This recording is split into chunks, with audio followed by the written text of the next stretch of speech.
Biyernes Santong Panalangin. Sa ngalan ng Ama, ng Anak at ng Espiritu Santo. Amen.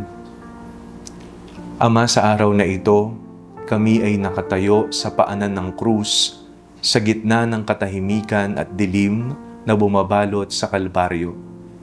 Niloloob namin na pagmasdan ang iyong anak, ang kordero ng Diyos na nag-aalis ng kasalanan ng sanlibutan. Walang sapat na salita upang pasalamatan ka sa ganitong kalaking pag-ibig na ibinigay mo ang iyong bugtong na anak upang kami ay mabuhay. Inaalala namin ang bawat sugat, ang bawat paghampas, ang bawat pagkutya na tiniis ni Jesus. Mula sa pagtatwa ni Pedro hanggang sa paghatol ni Pilato, nakita namin ang kabagsikan ng tao. At doon sa krus, narinig namin ang kanyang mga huling salita.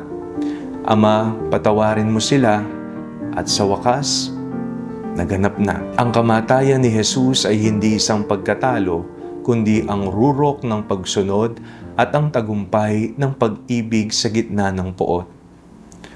Ama, ang krus na ito ay nagsisilbing salamin ng aming sariling kasamaan. Ngunit higit sa lahat, ito ay tanda ng iyong hindi matatawarang awa na abot kamay para sa lahat.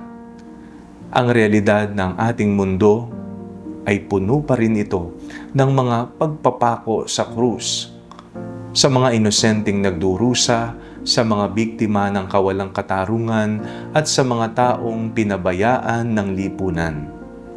Tinatawag mo kaming huwag lamang tumingin sa krus, kundi buhatin din ang aming mga sariling krus ng may dangal. Paano namin tinatanggap ang mga paghihirap sa aming buhay? Nagrereklamo ba kami o nakikita namin ito, ang pagkakataong makaisa sa pagliligtas ni Kristo? Tinatawagan mo kaming mamatay sa aming pagkamakasarili. Ang pagninilay namin sa araw na ito ay dapat humantong sa tunay na pagsisisi. Naway matutunan naming patawarin ang mga nagkasala sa amin gaya ng pagpapatawad ni Jesus sa mga nagpako sa Kanya. Sa bawat hapdi ng aming buhay, paalalahanan mo kaming hindi kami nag-iisa, sapagkat ang Diyos mismo ay dumanas ng kamatayan upang samahan kami sa aming sariling mga libingan. Sa ngalan ni Jesus na aming Panginoon. Amen.